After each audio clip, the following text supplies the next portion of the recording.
Uh, Hello, welcome back to the next episode of the Matching Experience. Today we're on number 17 with a very special guest. Super excited. I have Dr. Jim Davies. Say hello. Hi. And just to get started here, just for people who don't know who you are, could you give a little bit of an introduction of who you are, maybe just a quick minute or two? Sure. My name's Jim Davies. I'm a professor of cognitive science at Carleton University. We have a cognitive science department there. And I like to write popular science books. My most recent one was Imagination, the Science of Your Mind's Greatest Power. And the book we'll be talking about today is Riveted, the science of why jokes make us laugh, movies make us cry, and religion makes us feel one with the universe. My research is about imagination, and but I teach general cognitive science. And Riveted, you're right, that's the book that I found you from, and I really enjoyed it. So thank you for writing it, first of all. Thank you. For people who don't know what the book is about, you kind of gave a little bit of a subtitle there. How would you describe it? You know, the subtitle is actually really hard to come up with because the book's about so many things, and trying to get a feel for that in the title I don't even know if it was entirely successful. But the impetus of the book was to try to find the underlying psychological factors that are involved in why we find anything compelling. So I was interested in religion and art and sports and jokes, and why do we find some things really worthy of attention and feel important and other things not. So the feeling of being riveted to something. So that's what it's about. So it's trying to explain the underlying psychology of why things grab us. I love that. And if it's not obvious already, why would this be something that's important for the average person to learn about?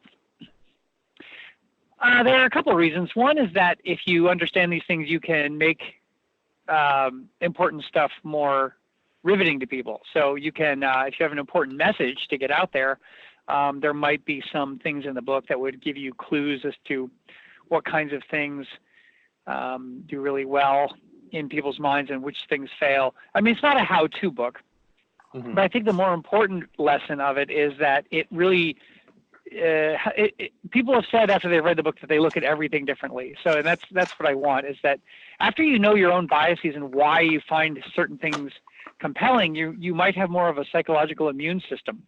When somebody attractive is telling you something, after reading my book that you're more likely to believe it just because they're attractive and not because they're making any sense, for example, right? So I think it can help people be a little bit more circumspect with claims made by advertisers or politicians or whoever who have teams of people working very hard to get you riveted. Right. And I love that you said that. I actually just did an interview with John Vervaeke. He's another psychologist at the University of Toronto. And I know John. Oh, no way. Yeah. One of the things he talked about was how Socrates talked on how we find certain things salient or compelling. And if we don't know what those things are, we're going to be pulled in different directions without really knowing why we're doing these things. And your book, I think, does a really good job of kind of bringing these biases to light and helping us realize what's going on there. Thank you. So just to get into it, in your book, you give us sort of a framework where you have 6 kind of main things that we find compelling. Could you kind of just give a brief overview of what they are first? Well, I don't want to talk about all of them. And part of the reason is because I know from my research in writing the book that if I give people the impression that they understand everything from the book, they're not going to read it. Okay. Because a feeling of understanding and closure allows your brain to stop thinking about something. And that's something that, let's talk about that first. So the incongruity is one of the main foundations. And incongruity is more involved with interest. Something I learned since I wrote the book is that interest and pleasure are different systems that actually use different brain mechanisms. So the interest system is much more about dopamine, and pleasure is much more about the opioid system. So when you are dealing with puzzles, or there's a movie and there's a cliffhanger and you don't know what's going to happen, or something strange happens in a story, or there's a little spot of paint on a painting that doesn't seem to fit with everything else, that generates a feeling of interest and a desire to learn more and try to understand.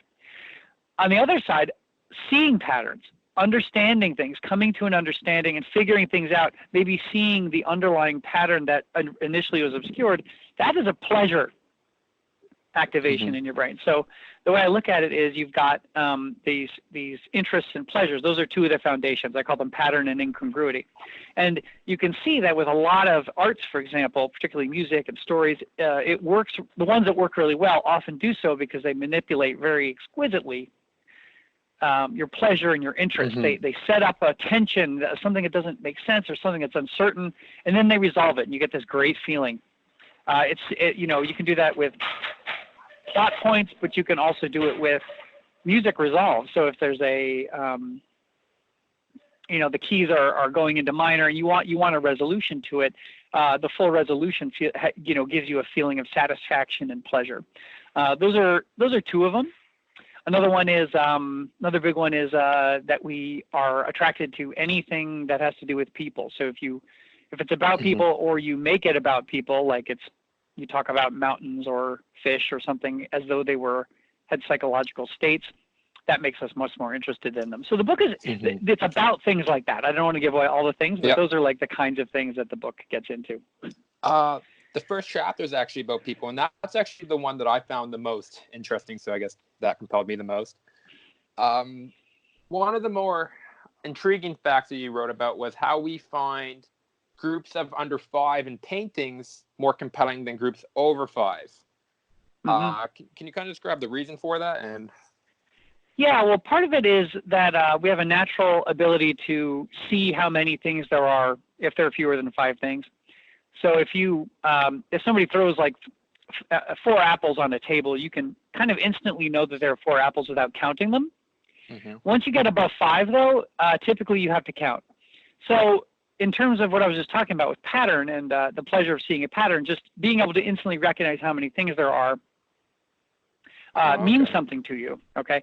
Now, if there are like 17, let's say people or anything, actually, 17 objects or 17 people all in your visual field, say at the same time, first of all, you don't get the immediate impression of the number 17. In fact, you might not even bother counting unless you had a particular reason to. What you're going to see is an overall texture. Like when you get more than 5 things, whatever you're looking at becomes a texture. Like let's take looking at a lawn of grass. You don't see every individual blade, right? You just see, it's grass. It's a texture of grass. And when you have a whole lot of different people, it becomes a crowd. And crowds are just a little less interesting than individual people because crowds typically don't have psychological states, beliefs and desires. Sometimes they have desires if they're a mob or something, and you do see paintings like that. But in general, if you've got only 1 or 2 or 3 people, your mind much more easily can tell a story about what's going on, and they are individual people, and they sort of trigger your desire to understand social things. And inherently, we find people more interesting than other sort of objects, right? We can see this. I think you argue in your book, and you said it today too. The water tries to trickle down the mountain.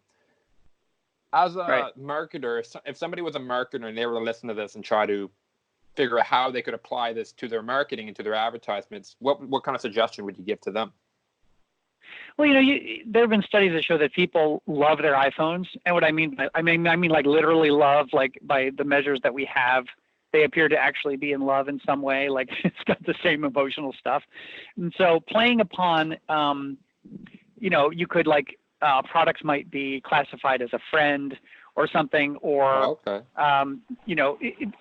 anthropomorphizing objects or companies or ideas is a way to endear people to them. And that's probably why a lot of brands, they'll have personalities to them. I did business school, and one of the things we talked about there was having a brand personality. That's kind of seeing that play out, would you say? Well, I'm not really sure what they mean when they say that. Like, what kind of things do you do to give a brand a personality? They would say like playfulness or something, like Volkswagen is playful, that kind of thing. Yeah, exactly. Yeah. So I think that you can generate feelings of playfulness or anger in somebody without making them think that the thing that they're looking at is playful or angry.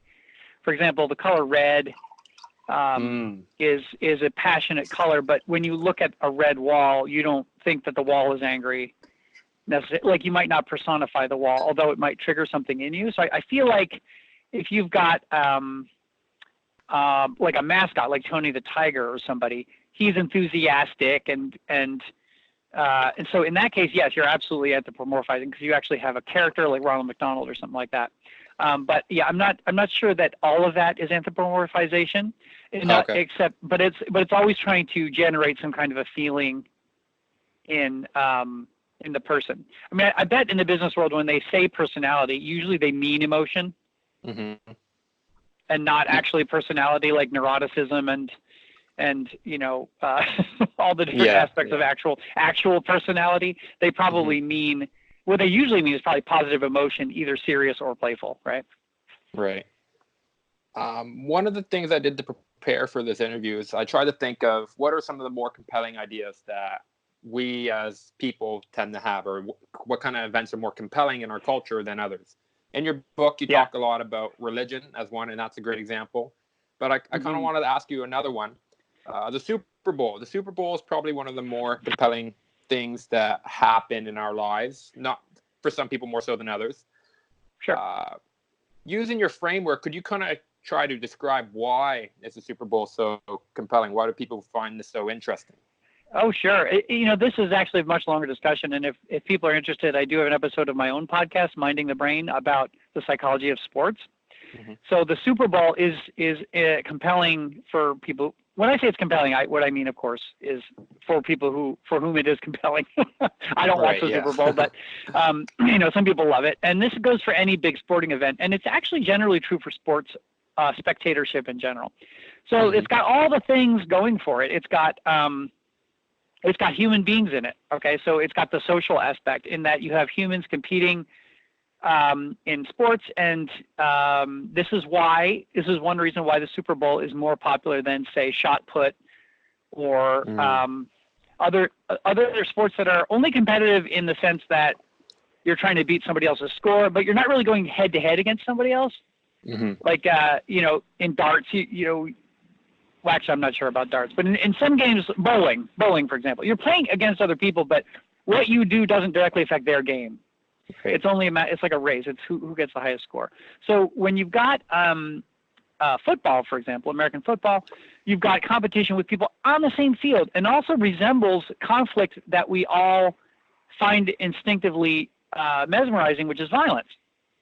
We also love violence. We like to watch violent TV shows and movies. We like to hear about violence. Like, stories often involve way more violence than the real world has.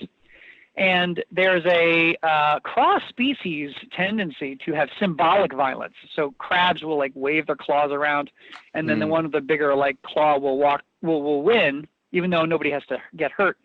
And so it makes sense to think that there's actually some kind of symbolic violence going on with football and boxing and hockey. I mean, like, lots of these games actually have hitting in it. You're running into people or hitting. And then on top of that, people are also often tied to their home team. So if your home team is playing against a different town, not only are you getting the symbolic violence, but it's somebody who's sort of in your court. It's violence done by someone who's representing you, like a champion in a way. I could go on and on, but like, those are some of the like reasons that we love it. Okay, and then with the violence, that's probably some sort of primal desire. Maybe it's something that we fear. That's why we find it compelling, or maybe what would you say? Why do we find violence? Okay, well, violence is much more common in the world that we human beings evolved in than it is today. Violence has decreased significantly over the centuries. So the world is much less violent than it used to be. So people had to constantly be wary of people in other groups, hurting them, being raided by other groups. The murder rate in hunter-gatherer societies, for example, is quite high. So, and surviving is obviously an important part of, reproducing. So being attentive to violence, not only for your own safety and the safety of your kin, but also violence is important because it determines the social structure of the people around you. So if two people get into a fight even in your group, you need to know who wins the fight because it changes the social structure of the group. If like the pack leader is usurped by some younger animal, you need to know that. Like navigating the social group is imperative for your survival. So that's why not only is watching like the Super Bowl fun, but it feels important in a way that it's like when you think about it rationally, of course it's not important. Like it doesn't matter to anything really, but like it feels like important to find out who won. And I think that this is speculative, right? This is not like totally backed up by science, but like other things that we know from science suggest this, and it's consistent with what we know of science, but it's not like proven.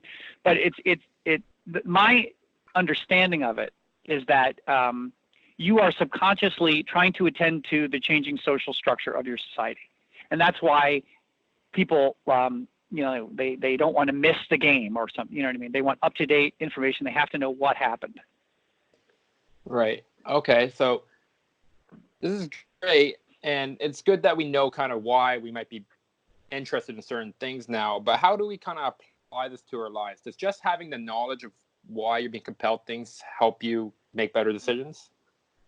I think it can, because it can help you. Like, let's take video games, for example. There are people who are addicted to video games.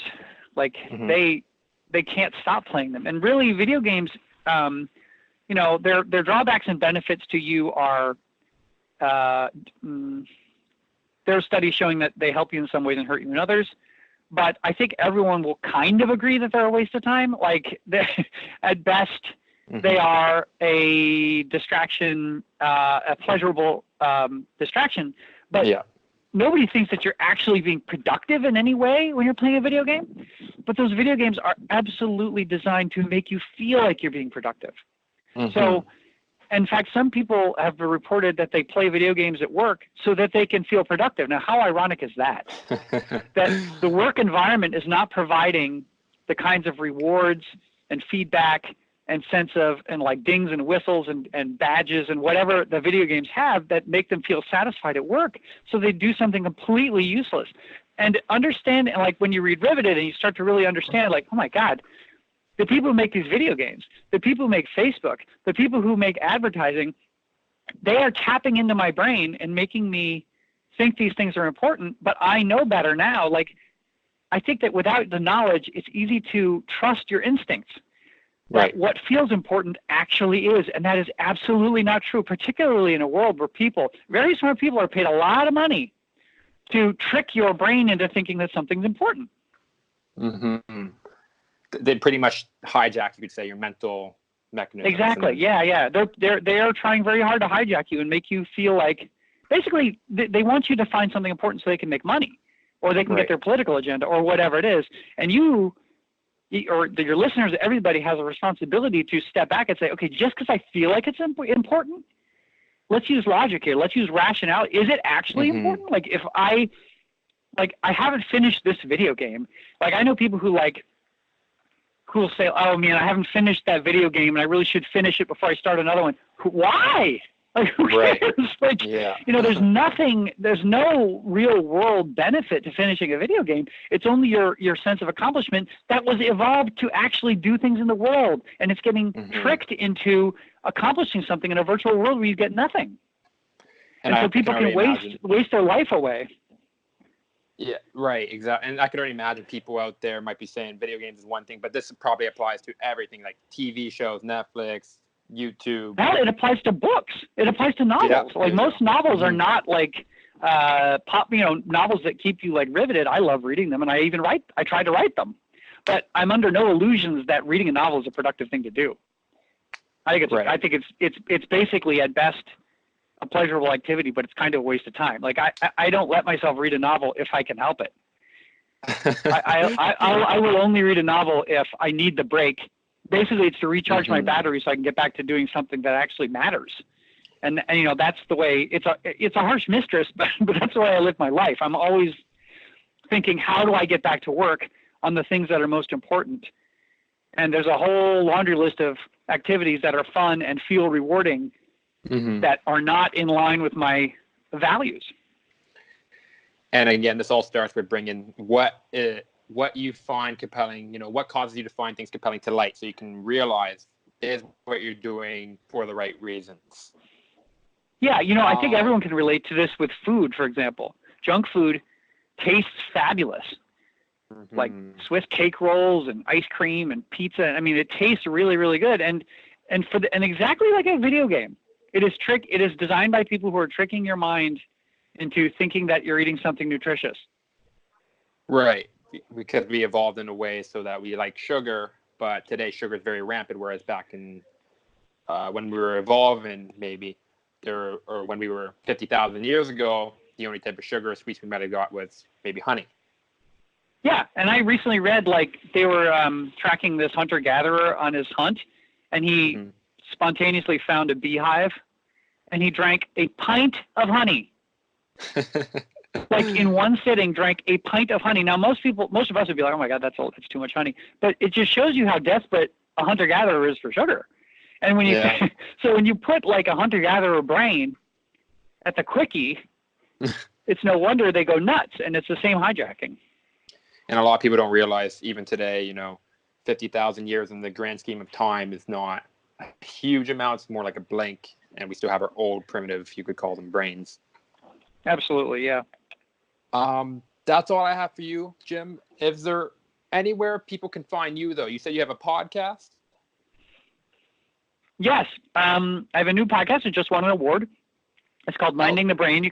You can get it on any podcast thing like Apple or Stitcher. Or you can go to mindingthebrainpodcast.com also has it. My latest book is the Imagination book. So we've been talking about Riveted. My latest book is Imagination, which is available in multiple formats. And I just found out is actually available on Spotify. So if you have Spotify, you can just listen to the book free. Oh, really? That's right. Pretty sick offer then. That's a plus. No excuse. I'm going to get on it then. Well, thank you for coming on, Jim, again. It's really a pleasure. Very interesting stuff. I loved how you did a deep dive into a few of the different kind of frameworks you have in there in your book. People want to get a more comprehensive view. Of course, they have to go check out your book, Riveted. They could probably find it on Amazon. Or anywhere, any sort of bookstore. And yeah, thanks again. You're welcome. Take care. You too.